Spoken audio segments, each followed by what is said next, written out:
Bonjour à tous les amis et bienvenue sur ma chaîne. Aujourd'hui on se retrouve pour une analyse sur XRP. Voilà, on a un développement extrêmement intéressant et une tentative en fait de breakout de XRP. On va décortiquer ça ensemble dans le détail. Je vais vous donner toutes les targets, toutes les conditions pour faire en sorte que ce breakout soit valide. On va aussi regarder des news, on va regarder voilà, des patterns, on va regarder pas mal d'indicateurs qui sont extrêmement intéressants sur le XRP ensemble. Mais juste avant, j'aimerais vous inviter évidemment sur mon canal Telegram. Voilà, vous pouvez scanner ce QR code pour rejoindre les amis. C'est totalement gratuit. Vous pouvez voilà, regarder toutes mes analyses géopolitiques, macroéconomiques. Voilà, je vous partage vraiment tout ce qui est en rapport avec le marché. Je vous donne aussi des targets à chaque fois qu'on reach tout le temps. Enfin, c'est voilà, comme par exemple voilà, des breakouts sur des patterns extrêmement intéressants hein, sur lesquels on se gave. Hein, par exemple, pour le BNB, on s'était gavé. Enfin, c'était n'importe quoi. Enfin voilà, n'hésitez pas à rejoindre mon canal Telegram, les amis, c'est totalement gratuit. Voilà, et j'aimerais aussi vous remercier, bien sûr, pour les 2000 abonnés. On a passé les 2000 abonnés hier. Ben, je vous remercie à tous, les amis, c'est un truc de ouf. En 3 mois, je pensais même pas. Enfin, c'est un truc de ouf parce que ma chaîne, en fait, en réalité, elle existe depuis 3 ans. Et mes vidéos n'ont jamais vraiment. Enfin, quand je faisais mes vidéos il y a 3 ans, dans le plein bear market, mes vidéos ne dépassaient pas les 40 vues. En plus, je mettais à ma tête et tout à l'époque, enfin, c'est tombé, c'était un truc de fou. En plus, je les travaille de ouf mes vidéos, c'est pas comme là, je vous fais des updates, voilà, c'est assez rapide, en vrai, je le fais avant d'aller à la salle et hop. Avant, non, je prenais vraiment une semaine à faire une vidéo et voilà, c'est, c'est ouf. Bah, en tout cas, merci à tous, voilà, je vous remercie, c'est vraiment super cool. Alors, on commence tout de suite par les news. Alors, alors j'ai confirmé cette news par Space, enfin, on a 14 sources. Eh bien, il va annoncer un nouveau gouverneur de la Fed, Trump. Donc ça, c'est vraiment. Alors, BLS, on s'en fout en réalité. Donc le labeur statistique, ça n'a rien à foutre, ça ne nous impacte pas du tout. Mais par contre, pour la Fed, c'est extrêmement intéressant. Pourquoi? En fait, c'est par ricochet, parce qu'en gros, en remplaçant Powell qui ne refuse à tout prix de faire baisser les taux, eh bien, nous aurons en fait potentiellement un nouveau gars qui soit dans les plans de Trump. Et le plan de Trump, c'est de faire baisser les taux et de faire passer le marché en quantitative easing. Voilà. Donc en fait, on a deux states en fait en gros. Donc quand les taux sont élevés, en fait, nous avons un quantitative tightening. Donc en gros, on augmente les taux, l'argent devient cher à emprunter, le dollar devient fort. Par contre, on réabsorbe la liquidité qui a été émise. Mais par contre, du coup, tous les assets à risque en pâtissent.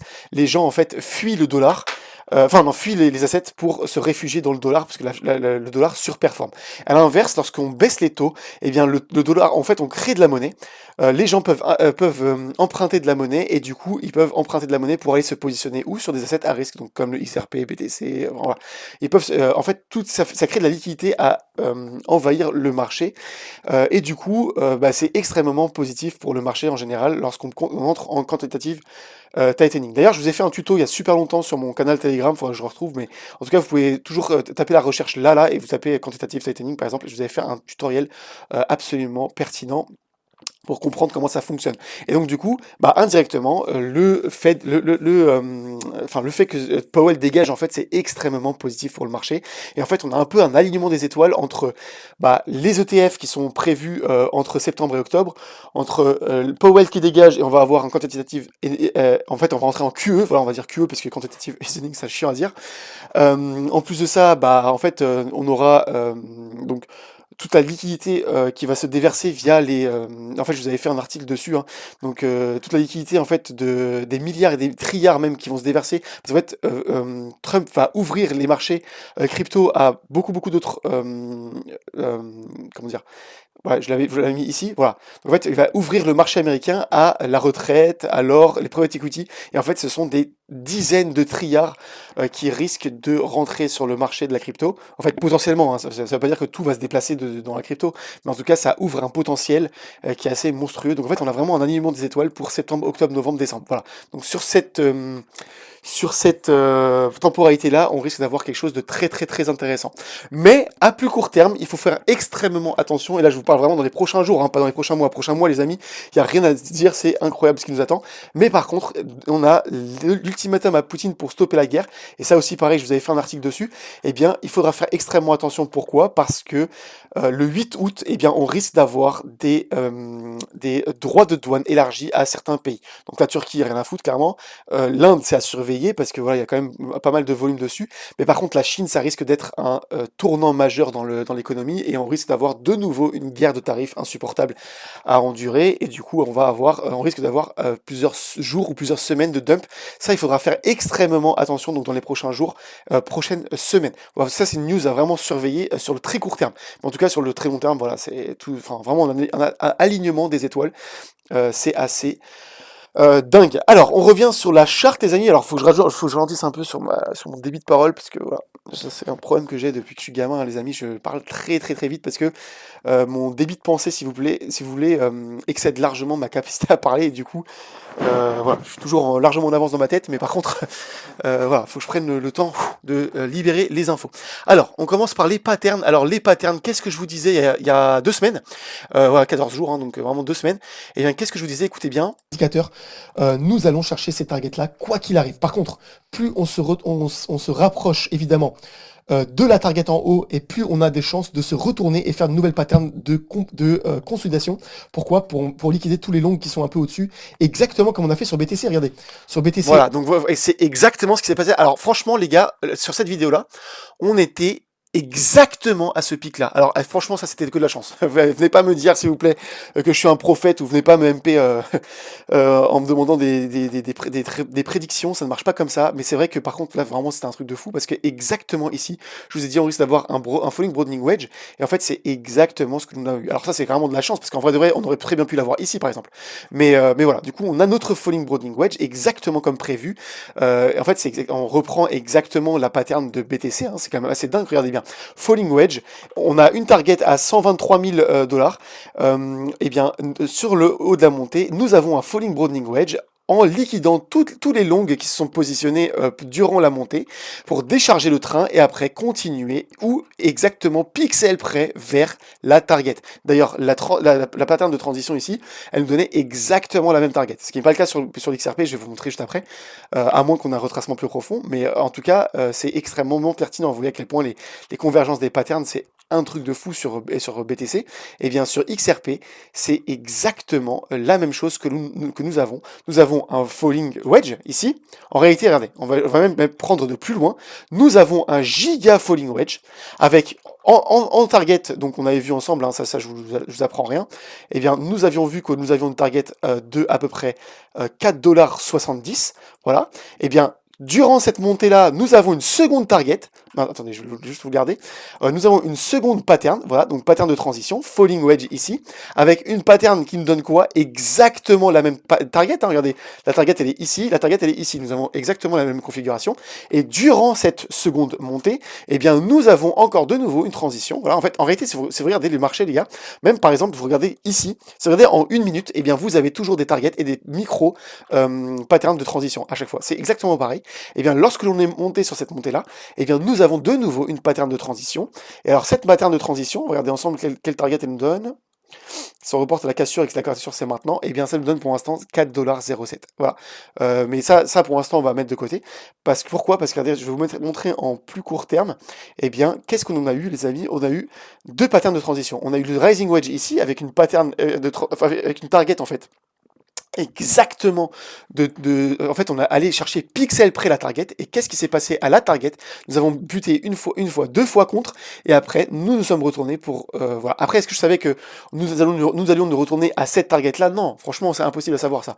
Mais par contre c'est extrêmement pertinent à noter parce que du coup lorsqu'on reach la target, eh bien nous formons une nouvelle pattern de transition pour liquider tout le reste et après potentiellement repartir. Et du coup, alors qu'est-ce qui se passe là?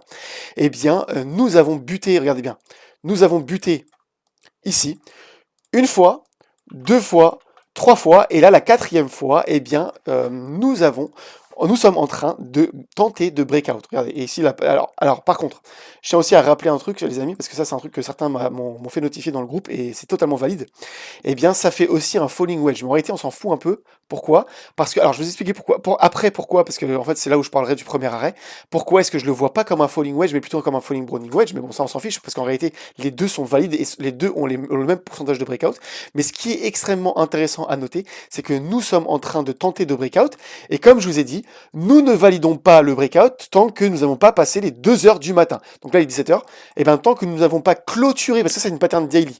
Donc, tant que nous n'avons pas clôturé en daily au-dessus de cette ligne-là, eh bien, nous n'avons pas breakout et potentiellement, nous pouvons toujours jusqu'à ce soir réintégrer et après faire juste ici un fake out. Voilà, ça s'est produit plusieurs fois. Hein. Regardez, même sur le BTC, il me semble, c'était pas ici, c'était pas ici. Non, c'était là. Bah, regardez, ici, en fait, je l'ai pas noté. Hein. Normalement, c'est, en fait, regardez, ici, normalement, j'aurais dû noter plutôt une croix. Donc, en fait, j'aurais dû mettre, voilà, le X. Ici.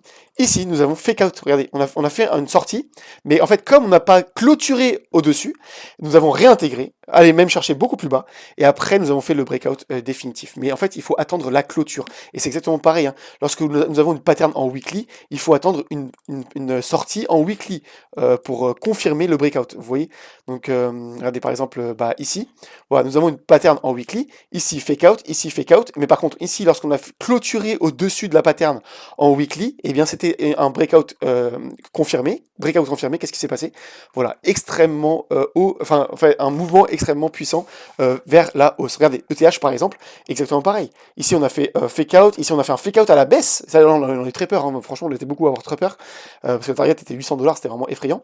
Mais par contre ici nous avons clôturé au-dessus en weekly, qu'est-ce qui s'est passé? Markup phase absolument monumental. Voilà, donc là pour l'instant c'est à peu près la même chose sur le XRP, eh bien nous avons une pattern les amis en daily, là je vous l'affiche en 4 heures parce que c'est plus visible en 4 heures, mais en tout cas c'est une pattern daily, et tant que nous n'avons pas clôturé au-dessus de 2 heures du matin, eh bien le breakout n'est pas confirmé. En revanche, par contre, si jamais on clôture ce soir à 2 heures du matin, parce que moi en fait j'ai rechargé, tout là j'ai rechargé mes longues, eh bien je rechargerai une dernière fois mon long, de manière extrêmement violente, hein, ici, si jamais on clôture, et après bah voilà, on vise au minimum les 4 $ en premier lieu, et après bah bien sûr la double target que l'on avait vu aux 4,70 $. Voilà. Donc en tout cas c'était une très très très bonne zone en tout cas ici pour recharger si jamais nous avons breakout. Alors autre chose que je vais vous montrer, c'est le CPR. Les CPR, on a eu un VCPR là, en fait. Voilà, donc le VCPR, des fois, il arrive que l'on le traverse. Nous le traversons, donc en fait, on commence au-dessus, on le traverse, et là, en fait, nous l'avons réintégré. Non seulement nous l'avons réintégré, mais pour l'instant, il nous fait office de support, mais pixel près au niveau du breakout du falling wedge. Est-ce que c'est pas merveilleux la convergence des indicateurs, les gars? C'est un truc de fou. Franchement, quand vous convergez vos indicateurs, c'est vraiment extrêmement puissant. Donc là, en fait, on est vraiment sur un niveau crucial. Ça, il n'y a rien à dire là-dessus. Donc en fait c'est extrêmement pertinent. Par contre, si jamais nous maintenons ces 3 lignes-là de CPR, on s'en sert comme un support et on clôture au-dessus, ça nous aura fait office de support. Et en fait, non seulement ça nous aura fait office de support, mais en plus de ça, ça confirmera le breakout du falling wedge. Et en fait, là, nous serons partis pour le R1, le R2 et même le R3, R4 potentiellement ce mois-ci. Donc franchement, là, nous avons un setup absolument extrêmement puissant sur le CPR. Un autre truc que je voulais vous montrer, eh bien, nous sommes descendus jusqu'au 2,73 $. Dans ma précédente vidéo, je vous avais dit attention, parce que si on ne maintient pas le premier arrêt, donc premier arrêt, je vous rappelle juste, hein, le premier arrêt, c'est la ligne jaune, eh bien, nous pourrions aller plus bas jusqu'à potentiellement les 0,618. Alors, on n'est pas allé chercher les 0,618 pour l'instant, et c'est là où je me dis, bon, normalement, lorsqu'on casse le premier arrêt, la théorie veut que, eh bien, nous allons chercher le 0,618. Pour l'instant, nous ne sommes pas allés les chercher. Par contre, on allait chercher un autre niveau qui est extrêmement clé en weekly. Regardez bien, en weekly, nous avons le wave, pardon. Donc, regardez, le wave, eh bien, nous sommes allés rebondir. C'est quand même une folie. Pixel près sur le wave. Et le wave nous a fait office de support pour l'instant. Donc regardez bien, ce qui s'est passé, c'est qu'on est monté au niveau de l'average true range, donc en fait c'est les petits pointillés et les lignes blanches. En fait, ça nous donne le range naturel du prix. Lorsqu'on commence à taper les petits pointillés, en général, c'est une zone de surachat, et ça indique quoi? Un retournement imminent. Et donc en fait, lorsqu'on a cassé les petits pointillés ici, eh bien nous avons eu le retournement imminent, attendu, et nous sommes revenus rebondir exactement contre le wave, et pour l'instant, il nous a fait office de support. Et c'est là où je voulais en venir sur le premier arrêt. Eh bien, est-ce que ça nous empêcherait d'aller du coup aller plus bas et chercher chercher le 0,618, regardez bien. Hop. Attendez, excusez-moi 2 secondes. Eh bien, pour l'instant, nous sommes en train de rebondir contre le 0,5 de Fibonacci. On n'est toujours pas allé chercher les 0,68. Alors, il faut savoir un truc, les gars, c'est que si jamais Trump, là, dans les prochains jours, nous annonce des nouveaux tarifs sur la Chine, le 0,618, ne vous y fiez même pas une seconde. Nous allons faire un fake-out ici et nous irons nous diriger exactement vers le 0,618. D'ailleurs, je veux calculer juste vite fait, moi, à titre informationnel. Si jamais on casse le 0,118, est-ce que ça nous donnerait une target? Ok, un peu plus haute. En fait, ça nous augmenterait la target de ce falling broadening wedge, donc ça resterait quand même positif. Et en fait, c'est pour ça que je vous disais tout à l'heure, pourquoi je ne le vois pas en tant que falling wedge. Regardez, en tant que falling wedge ici. Eh bien, c'est parce que comme on a cassé le premier arrêt, eh bien, nous sommes potentiellement amenés à retracer un peu plus bas si jamais nous avons une mauvaise news. Donc, on pourrait aller chercher jusqu'au, par exemple, 2,57$. Et en fait, là, ça invaliderait, si jamais on casse les 2,57$, ça invaliderait le falling broadening wedge, vous voyez? Enfin, le falling wedge, pardon. Et c'est pour ça que je préfère le voir comme un falling broadening wedge personnellement, parce que c'est plus précis pour moi. Mais ça change rien, en fait. La trendline du haut, elle reste exactement la même. La cassure et le breakout restent exactement le même. En plus de ça, alors, ça, c'est quelque chose qui est vraiment pertinent. Là, surtout pour mon petit ref, parce que mon petit ref il commence tout juste à regarder mes vidéos. Et en fait, à s'intéresser au marché et tout. Et du coup, il apprend aussi en même temps que vous. Alors, le fair value gap, voilà. Nous avons un fair value gap weekly. En réalité, je le vois plus en daily quand même. Mais en fait, on le voit pas, même avec cet indicateur, c'est dommage, on le voit pas. Mais en réalité, regardez bien, on a un fair value gap qui est exactement. Est-ce que je peux le tracer en tant que canal ou peut-être en rectangle? Tac, voilà, je vais tracer en rectangle ici. Nous avons toujours ce fair value gap qui n'a jamais été comblé. En fait, regardez bien. En fait, alors, si jamais, lorsqu'on était ici, nous avions un fair value gap, et regardez, on est venu le combler. Alors, il y en a certains qui disent que lorsqu'on comble un fair value gap à 80%, parce qu'en réalité, lorsqu'on était monté ici, voilà, le fair value gap à la base, il était comme ça. Et il était assez important. Alors, avant de regarder ce fair value gap, je voudrais juste vous expliquer pour certains, et surtout pour mon petit ref, qu'est-ce que c'est qu'un fair value gap. Alors, un fair value gap, en fait, regardez, le mouvement du marché se comporte toujours naturellement comme ça. Regardez bien. Tac, tac, tac. Ok? Donc là, pour l'instant, voilà. Donc ça, c'est un mouvement naturel de marché. Qu'est-ce que vous remarquez? C'est que on vient toujours retester les précédents sommets. Même si jamais, par exemple, on fait d'autres mouvements un peu différents, eh bien, on vient retester toujours les mêmes sommets. Ok? Eh bien, un fair value gap, c'est quoi? C'est lorsqu'il y a un mouvement anormal et non naturel du marché. Donc potentiellement comme ça. Tac, tac, tac. Et en fait, qu'est-ce que vous remarquez là?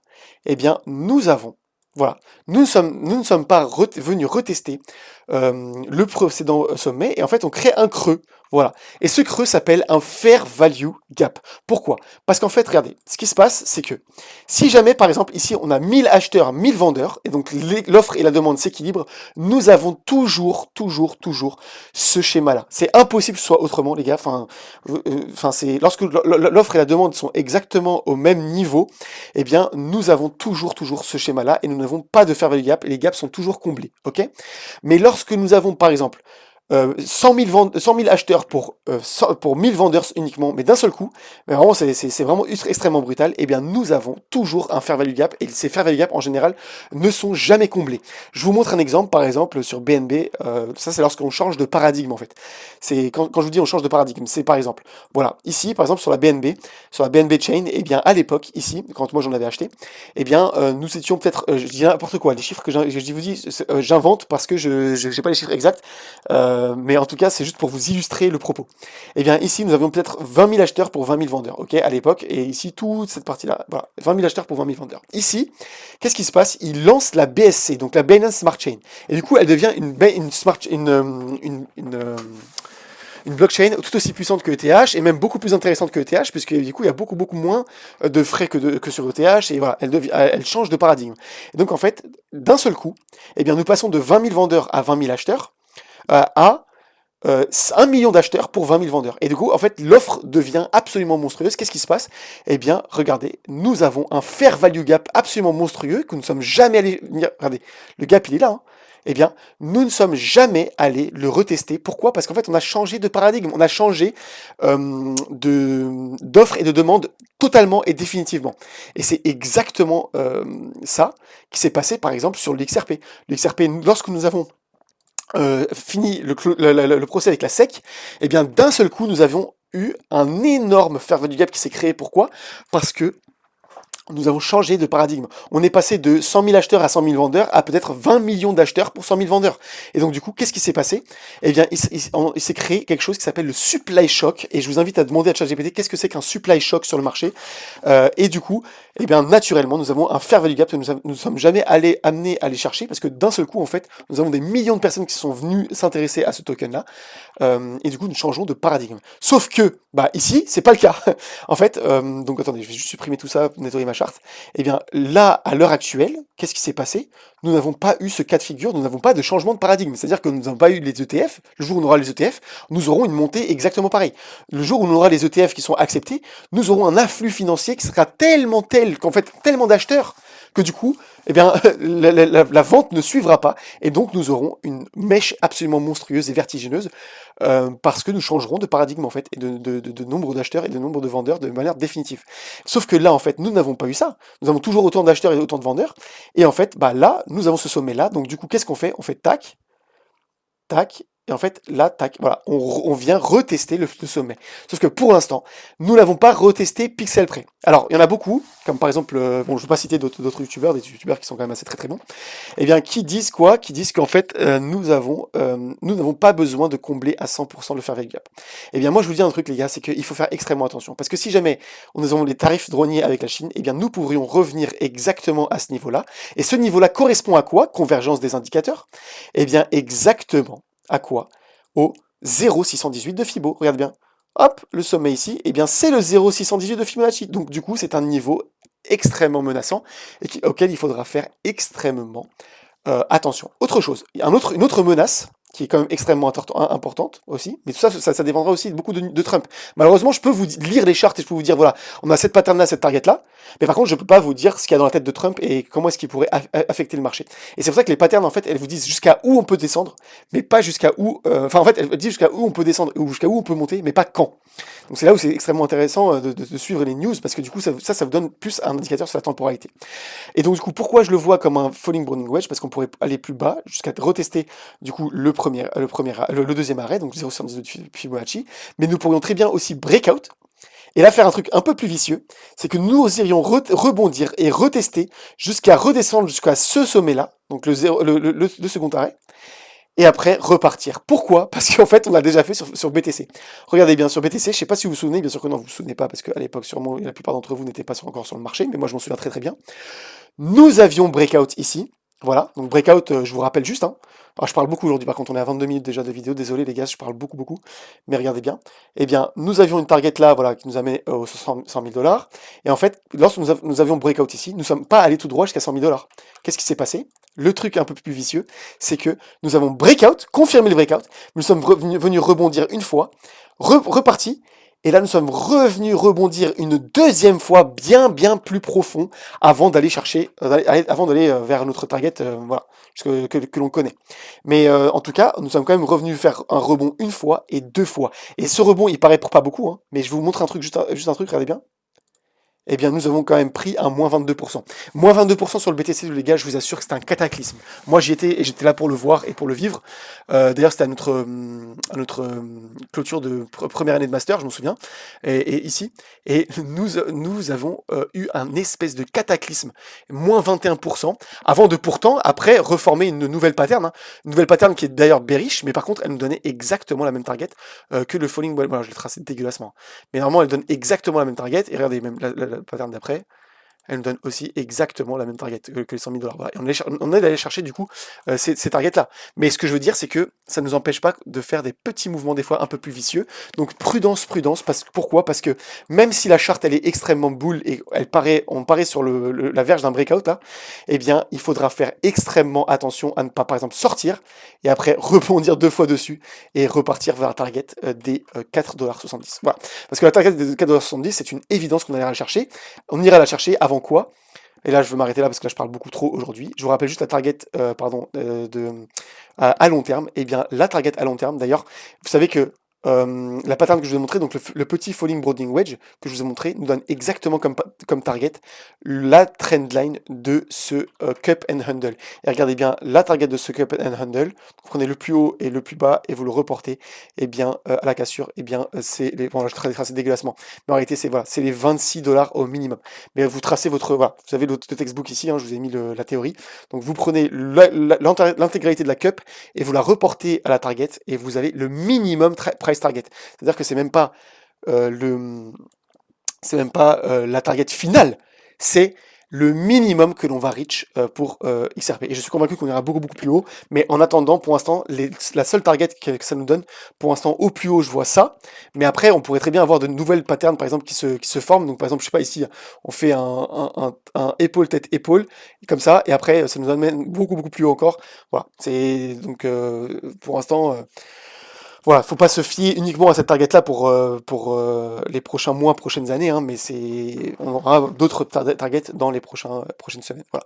Donc je m'arrête là pour aujourd'hui parce que en fait j'ai encore beaucoup de trucs à vous dire, mais on va s'arrêter là pour aujourd'hui. 25 minutes, c'est quand même abusé pour une update daily.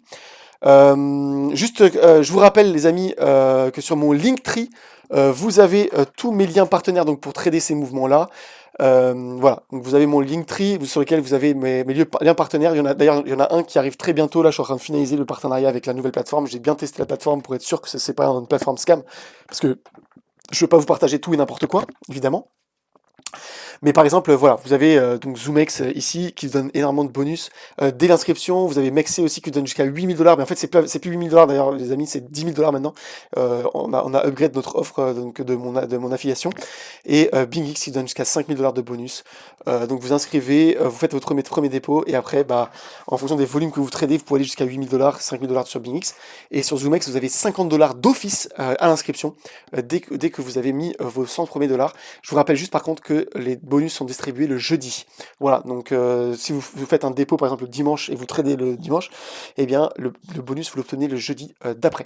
Voilà, donc je vous remercie à tous de m'avoir suivi et je vous dis à tout de suite sur le groupe, mon groupe privé. D'ailleurs mon groupe privé, je vous rappelle les amis qu'il est fermé, donc suite à un truc, un vote unanime de tous les membres. Et bien pour le maintenir à échelle humaine, j'ai mis une petite barrière financière de 50 $, donc c'est pas grand chose, hein, mais c'est vous devenez membre à vie de mon groupe.